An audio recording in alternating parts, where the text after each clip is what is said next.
Hare Krishna, welcome all of you for the session number 26, the last part of the third chapter of Bhagavad Gita.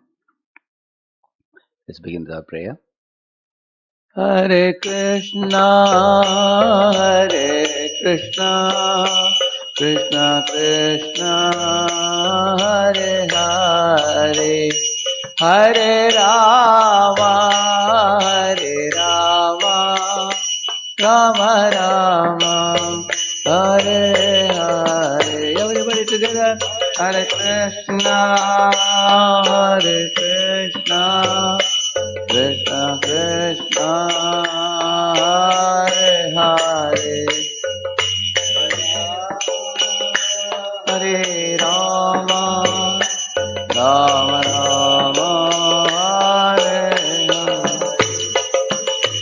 Hare Krishna, Hare Krishna, Krishna Krishna, Hare Hare, Hare Rama, Hare Rama, Rama Rama, Hare Hare, Hare Krishna, Hare Krishna, Krishna Krishna, Hare Hare, Hare Rama, Hare Rama, Rama Rama,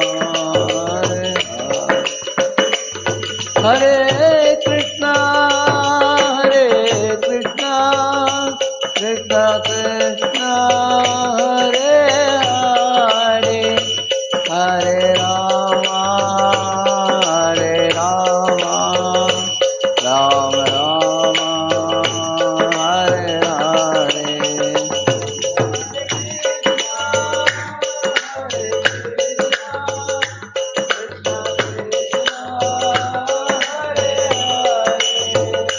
Hare Rama, Hare Rama, Rama Rama, Hare Hare. Jaya Prabhupada, Prabhupada, Prabhupada, Srila Prabhupada, Jaya Prabhupada.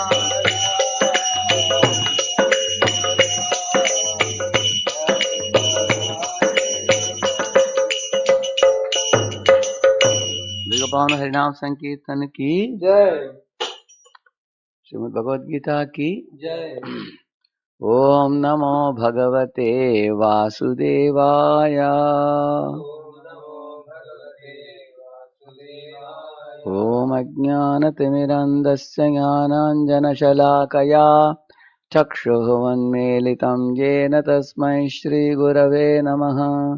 नमो ओम विष्णुपादाय कृष्णपृष्ठाय भूतले श्रीमते भक्तिवेदान्तस्वामिनिति नामिने। नमस्ते सारस्वते देवे गौरवाणी प्रचारिणे निर्विशेषशून्यवादी पाश्चात्यदेशतारिणे। जय श्री कृष्ण चैतन्य प्रभु नित्यानंद श्री अद्वैत गदाधर श्रीवासादि गौर भक्तवृंद। हरे कृष्ण कृष्ण कृष्ण हरे हरे, हरे Ram Ram Ram Hare Hare. Hare Krishna. In this last part, conquer lust by awakening love. Verse number 36 to 43 of the third chapter of Bhagavad Gita. So what is the connection? Now Arjuna is asking a question that yes, from today onwards I will steadily do my duty, Krishna, as you have told me to stick to the duty in the previous previous section of this chapter. And I will control my attachments and aversions, which means I will not maintain my raga and dvesha, as Krishna had said earlier. I will only act according to Shastra, he says. But then we have seen our experiences in this world teaches us, however, that such immediate inspirations may prove difficult to adhere over time. That means the old vasanas don't go away. For Arjuna, what was the old vasana for him? He was refusing to fight the battle. A Kshatriya cannot be sitting peacefully hoping that everything will be all right. You should be able to ready to stand up and fight the battle. Everybody has to do the duty. Like sometimes we see the students, they don't like to study the college subjects due to laziness. They say better we go to temple. And in the temple you hear the kirtan, you see the deity, you can forget about your studies, and we don't allow that. We say do your duty perfectly, because Krishna says mamanasmara yudhyacha. It's like a railway line. You have to do your material duty, you have to do your spiritual duty. Although material duty sometimes we may not like to do it. It's like even a tiger or a lion in the forest, even though king of the forest, even they have to get up and run behind a deer to get their prey. So nobody should be lazy in this world. So in the same manner, a household or lady at home, imagine she tells her husband to get food from a hotel. One day she gets used to it. Then second day, third day, then she may not want to cook at all. Get in the morning also, get in the evening also, get all the time. We both will sit and eat and they grow fatter. That is not the duty of a woman. Although, yes, kitchen may be hot during summer season, she has to take the trouble to go and cook in the kitchen. So Karma Yoga means do your duty very perfectly and offer it to God. So here Arjuna says that, okay, I will not be attached to not fighting the battle. I'll fight the battle. But then uh, again and again the question may come, should I really fight? So therefore here is asking the question here. Arjuna uvacha atha kena prayuktoyam papam charati purushah अनिच्छन्नपि Varshney बलादिव नियोजितः. He's asking अनिच्छन्नपि, without even our desiring, baladiva niyojitah, as if somebody is catching us by the neck and pushing us to engage in such things. Papam charati purushah. Both Baladev Vidyabhushan and Vishwanath Chakravarti Thakur here have given a commentary that this is like the improper attraction to women. That's what he's talking about. They have said, like for example, somebody should be satisfied with one's own wife. One shouldn't be attracted to another man's wife. So they both have mentioned this in this case of papam charati. What is that papam? Not seeing another man's wife as a mother, rather seeing her as an object of enjoyment. Why a living entity has such dirty desires in the heart? Papam charati purusha, as if he is impelled to act as if somebody is pushing him by the neck. Why? What makes us act like that? He's asking. So here you find against even our will, sometimes we may not want to do certain things, we are forced to act. Like some people have obesity and they don't want to eat too much, but somebody comes and gives them a bread, or somebody gives them a pastry, somebody gives them a pizza, somebody gives them a burger. It becomes difficult for them to say no, because they have been eating it in the past. Now they're suffering from obesity due to eating junk food. Now doctor has told them to eat only salads and everything, which they don't like. Am I a horse to eat all these grams and salads and everything? I want to eat the junk food. They feel like that. But then whenever the opportunity presents itself, they are unable to say no. So they are unable to get away from that place. They fall prey to that. Now, therefore, what is that force? He's asking. Like you see in the picture here, Ajamila was a very good Brahmana, coming from a good family. So he had very pure habits and everything at home. He was obedient to parents and he had a chaste wife and everything. But then when he went to forest, he saw a prostitute and a man embracing and smiling. When he saw that sight, hiding behind a tree, his sinful seeds in his heart got fructified and he got agitated. He came home and cast away his chaste wife. And threw away his parents, whom he greatly respected. He gave up his Brahminical excellence and became very degraded and polluted, contaminated. And then through her prostitute, he begot 10 children, you see, became very contaminated. So here's the question. Why a boy, even coming from a family, even a boy with good character, boy or a girl with good character, how do they suddenly get polluted like this?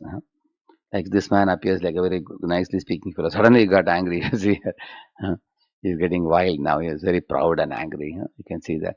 So what impels us to act like this?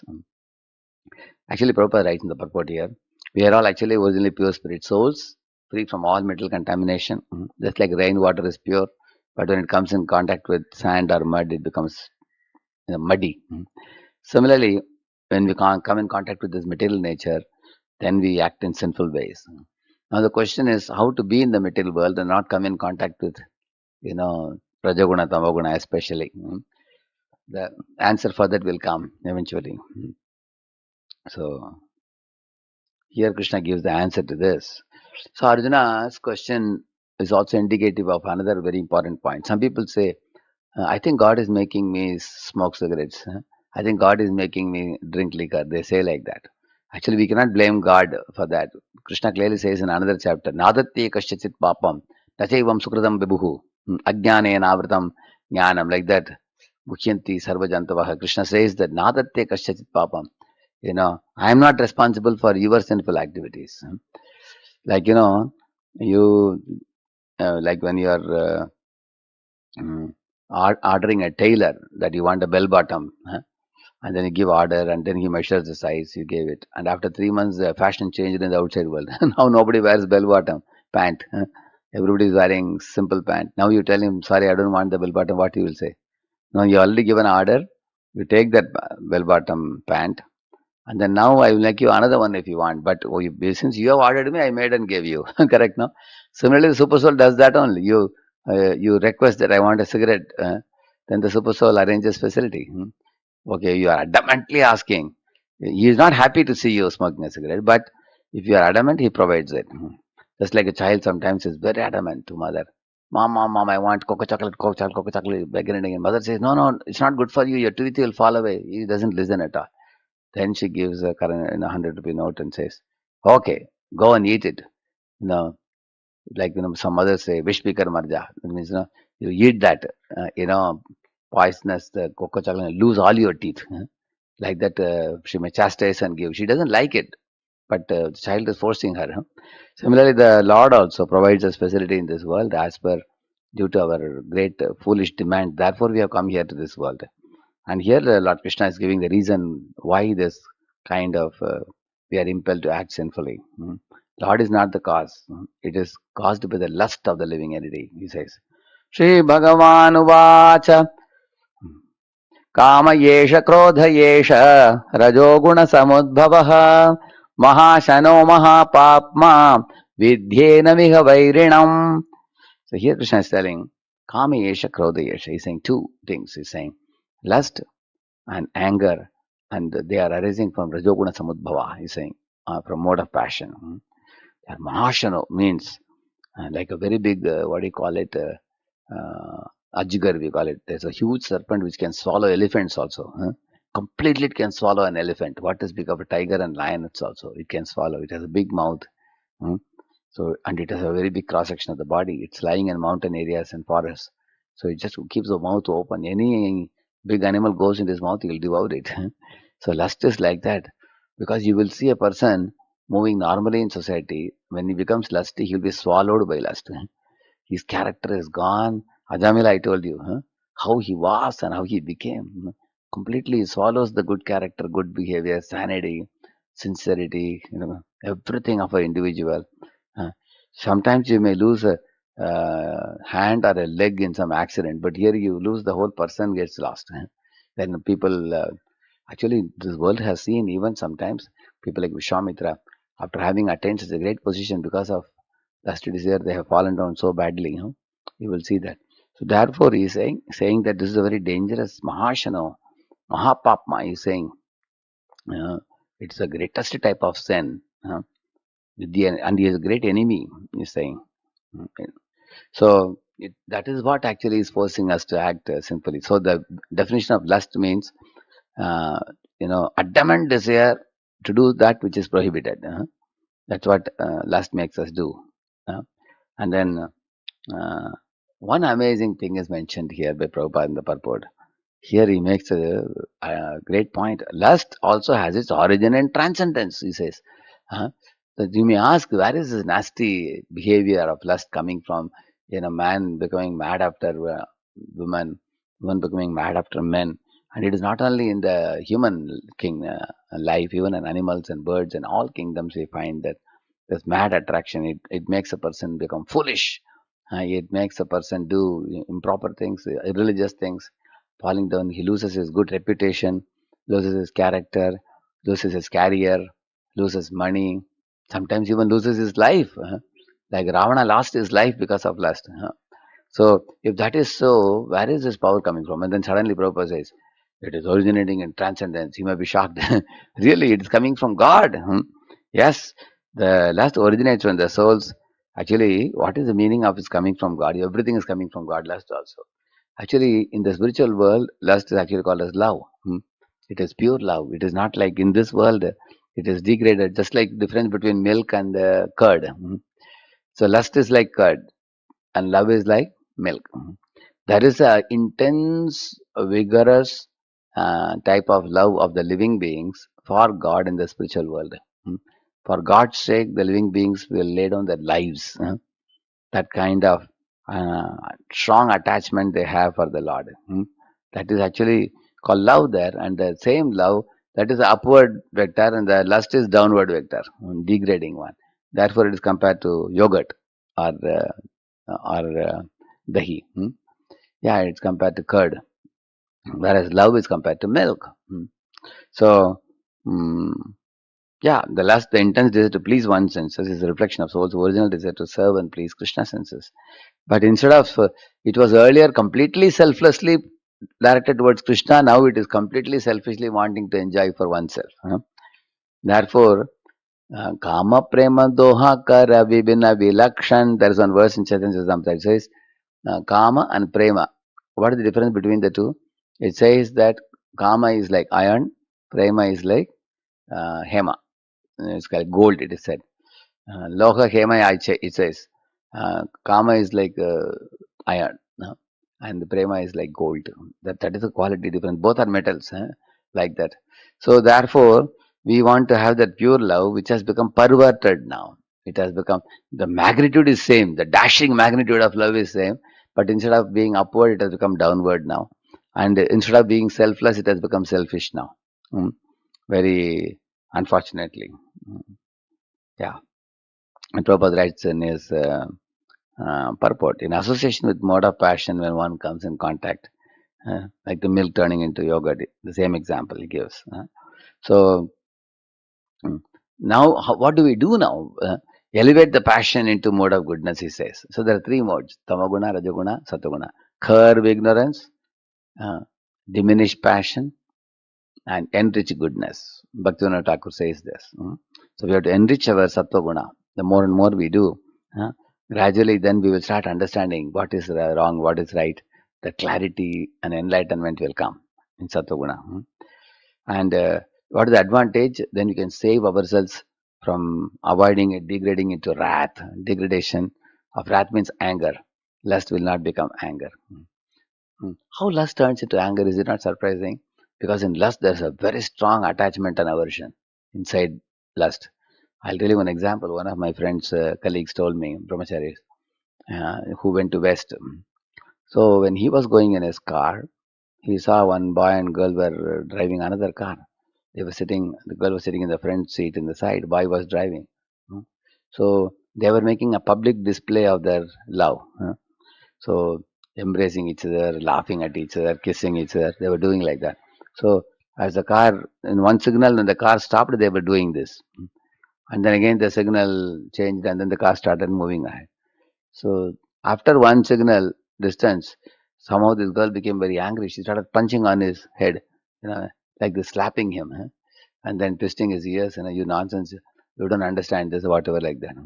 So this devotee was telling, now kama krodho bijayate. He was telling, a few minutes ago he saw kama, now it has become krodha now, next moment. Because in kama means what? Selfishly wanting for oneself. This lady wants money from him, and that fellow wants enjoyment from her. Both, for them, the reference point is I. Therefore, you will find this kind of lust will never satisfy. Rather, it will turn into anger. That's what he's saying. But if you come to Sattva-guna, we can save ourselves from turning lust into anger. Rather, lust will be gone, love will be born. That's what we want. So, actually, we are all part and parcels of Krishna, but we have misused our independence. That's the problem. Instead of Seva Bhav, now we have got Bhoga Bhav. Like Hanuman has Seva Vriti. Ravana has Bhoga Vriti. That's the problem.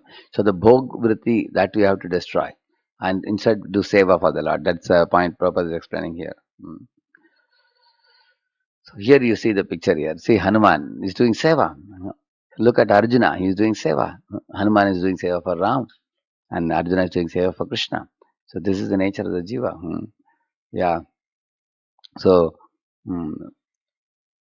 everything originates from the Lord.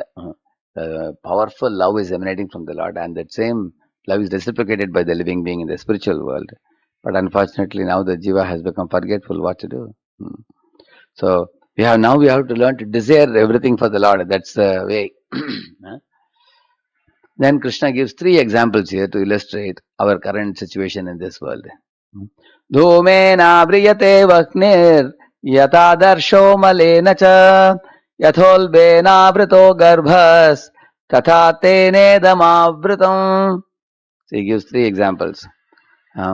First he gives smoke and fire. I have shown the illustration in the picture, you see.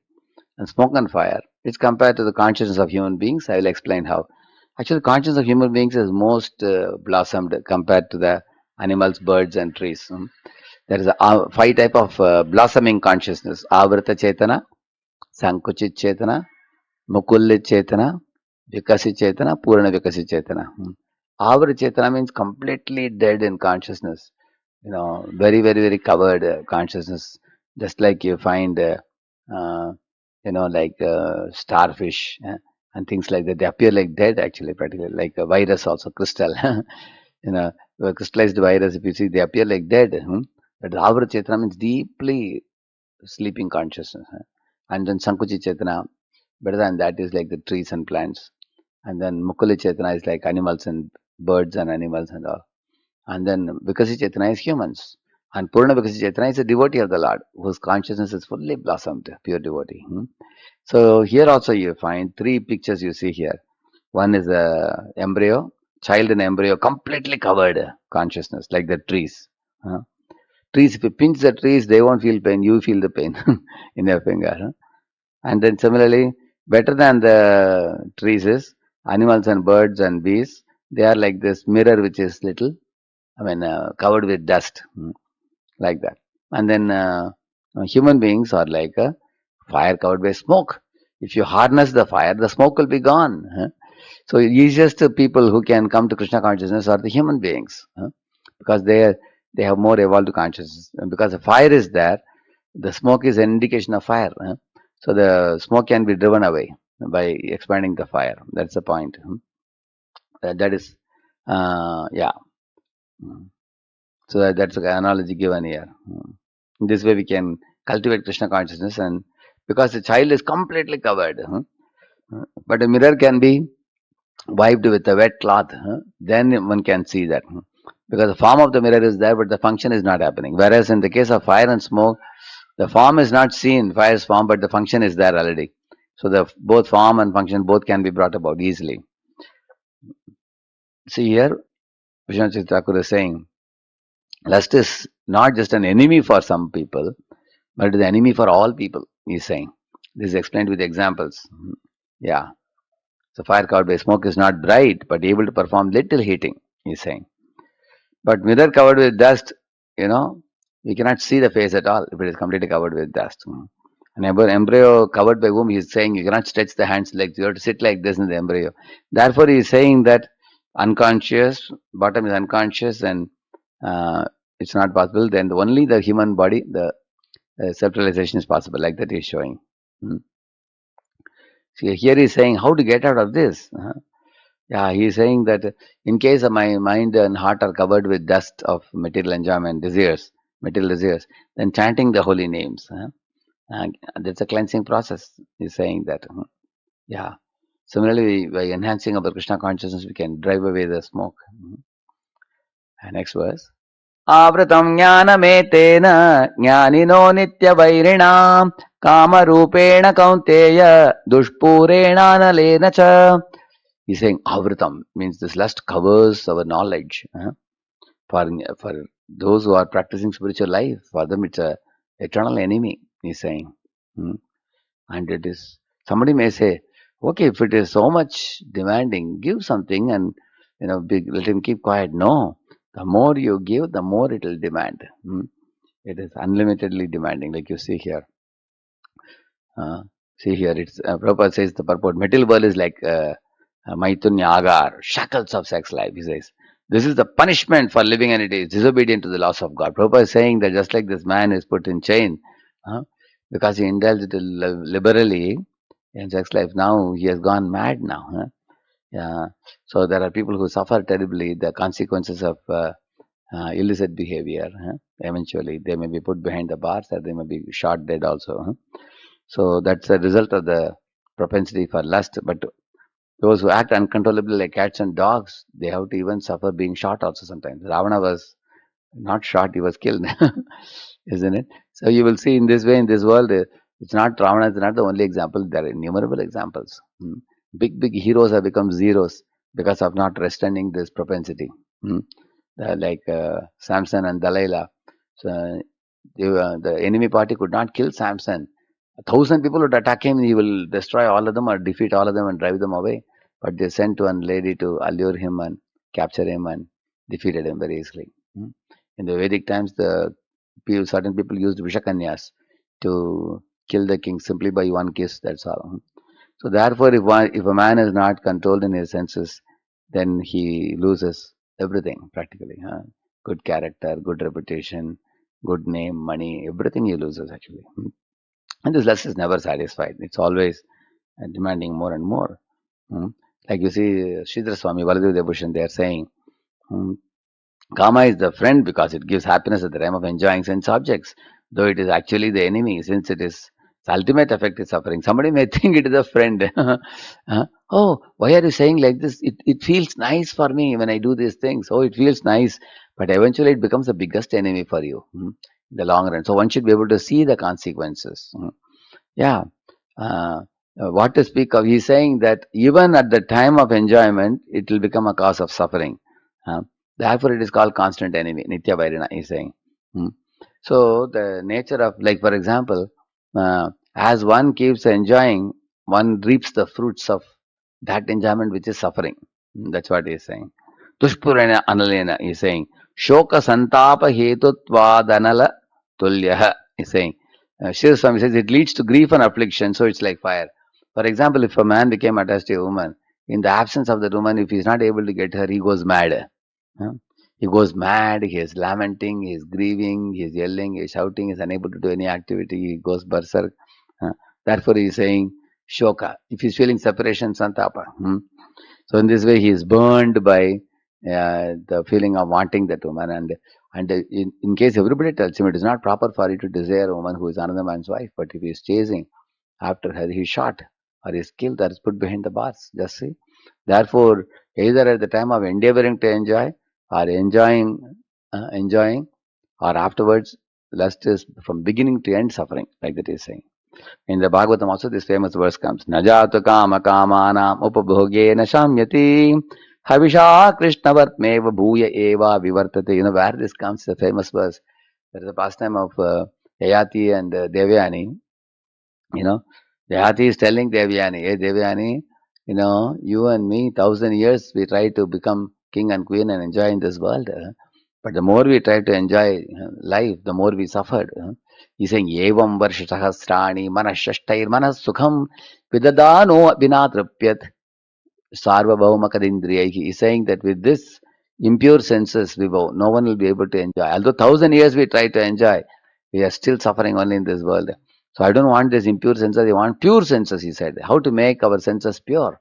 By engaging in Krishna service. Rishikena, Rishikesha Sevanam.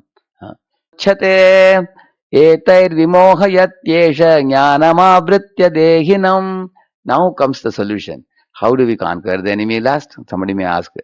So he's saying here, what are the, like if you want to attack the enemy and finish him, you have to know where is he sitting. What are the places where he is stationed? Like terrorists, you want to attack. In Taj Hotel, terrorists were hiding. So the police need to know where are they hiding. So the hiding places, he's saying, are mind, senses, mind and intelligence, he's saying. Indriyani mana. So three places. The mind is the main reservoir of all impressions for desires for sense gratification. That's why everything starts. So from the sanskaras, when we repeatedly make an impression of certain desire, cocoa chocolate, then that impression forms a vasana. Sanskara swama vasana. Vasana means it's a tendency now. No, I can't give it up. I want it, I want it, I want it, like that. And then when the vasanas are strengthened more, then they become vrittis. And once a vritti comes, it's a propensity. One will naturally flow. Just like in a bathroom, sometimes the foolish civil engineer makes a floor like this. Actually the water should go this way because that is where this thing hole is. But he has made the floor like this. So every day you take a bath, below your feet there is always water because the water comes like this. Similarly, many people have cultivated wrong sanskaras and the wrong vasanas and wrong vritti. So always that goes in wrong direction. Again, you have to get another good civil engineer and break the floor and make it like this. So all the water will go out. So sanskara, we have to make a new this thing, fresh sanskaras. So Prabhupada says here, intelligence is superior to mind, but intelligence gets fooled also by the mind. Just like, intelligence is the driver as you see here. If the mind is the next door neighbor, in a car, for example, so you are not the driver. Okay, you are the driver. You are driving, but your friend is sitting and telling you, hey, look at the poster. Hey, look at that bus. Hey, look at this fellow. If he says, the driver keeps on seeing here and there, he get distracted, there's an accident. That's what the mind does. The mind distracts the intelligence. He fools the intelligence. That's how, although it is subordinate intelligence. And that's how the soul becomes addicted to enjoying, Prabhupada says here. Yeah. And the false ego is manifested in various ways. Prabhupada is saying one is attached to his own body and attached to, bodies of the all the relatives, friends, and everything, and land, place of birth. Then one completely becomes. Therefore, it is said, "Ato griha kshetra sutta apta vitter janasya mohoyam aham mameti." It is said, which means if a man is attached to gulab jamun, it's a one-way attraction. But if a man is attached to woman, it is like a two-way attraction. Like if you put a clip like this, one clip may be ready to go off, but the other clip will not leave. Whereas this clip is ready to go off, this clip will not leave. In this way, therefore, he is saying, Pumsaha striya mithuni bhavametam tayor mitho hridaya granthi mahu, is saying. It makes a hridaya granthi hard knot. So any intelligent person should be very careful to walk the right path, as it is shown here, the good path, and not take the evil path. Yeah. So, adhishthanam. The sense, mind, and intelligence become fortified cities of lust. Lust is solidly sitting there, the enemy, and very easily a man gets cheated if he doesn't cure it. Yeah. So, and because the lust makes us bewildered, we are not interested in the knowledge of soul, God, and the loving relationship because it makes a fool out of us. Tasmat tvam yendriyanyadau niyamya bharatarshabha papmanam prajahihyenam jnana vijnana nashanam. He's telling, therefore, Arjuna, begin with the senses, he's saying, because senses are the weakest enemy. So you can attack the weakest enemy first very easily. Like that, he is saying. Because then you can attack the mind. If you try to attack from the top, it's very difficult. Go from the easiest enemy attack. Yeah. So, Jnana, what is Jnana? I'm not the mental body, I'm the spirit soul. And Vijnana is soul and super soul relationship. Both are forgotten. When one becomes afflicted by the disease of lust, people go away from devotees also. And they forget completely. Ajamila got spoiled the same manner. So Sridhar Swami says the seat of lust, having described now, is explaining the method of controlling it. How to control? The secret is given in Bhagavad Gita. Begin with the senses. That's what he says here. So the love of God has deteriorated into lust now. Again, to bring it back to love purpose is a very difficult thing, but it is not impossible, fortunately. Yeah. Even if you are a late beginner, the benefits of becoming a lover of God will manifest very soon if you strictly follow the regulative principles of devotional service. Beginning with, you have to follow the 4 regs. No meat eating, no gambling, no intoxication, no illicit sex. And also the 64 principles given by Rupa Goswami in Nectar of Devotion book, Bhakti Rasamrita Sindhu, you will read, like visiting the temple, bowing down to God, circumambulating, all those things. So, Baladeva Devotion Ramanuja have told, regulate the senses. How? By engaging in Nishkama Karma Yoga, they have said.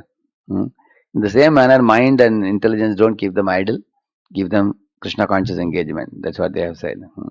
So I have given Acharya's Tika, you can see it yourself. Indriyani paranjahur indriyebhya param manaha manasastu para buddhir yo buddhe paratastu saha. Is saying that actually the solution to the whole problem is we have to return back to the activities of the soul. So I will show you in another picture next slide that will make it even more clear for us now. As you see here, Baladev Devotion has given gross body is dull, the senses not destroyed when the body perishes. Because the senses are not in the body, they are in the subtle body. They exist in subtle body. Mm. And what you see here is external senses. The actual senses are in subtle body. And the mind, it sets up the senses into motion. Yeah, yeah.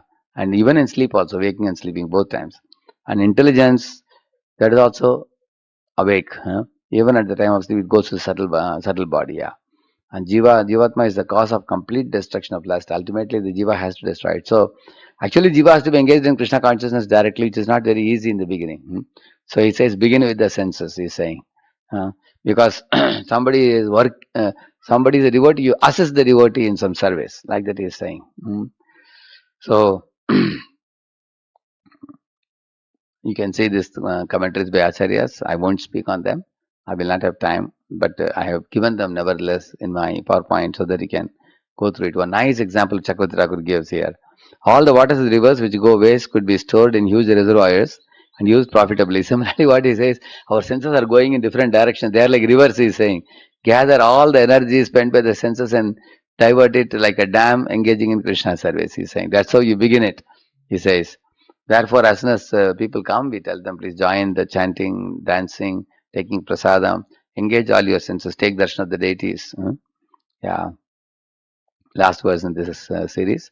Evam buddhe param buddha samstabhyatmanam atmanam jahi shatrum mahabaho kamarupam durasadam. So he's saying the greatest enemy of the conditioned soul, Arjuna, is this lust, which is lording over propensity, bossing over propensity, controlling propensity. One should give it up and accept the seva propensity. I've shown plenty of pictures here of great sevaks of the Lord, devotees of the Lord. So gradually we can develop Krishna consciousness like this. We should only be non-resistant and willing. That's all. Yeah. And then simply knowing that I am servant of Krishna, and if I align with Krishna's will, my life will become glorious. So we have given the summary themes of this section. You can see it. This is a solution. So this is the problem and this is the solution. Shri Prabhupada ki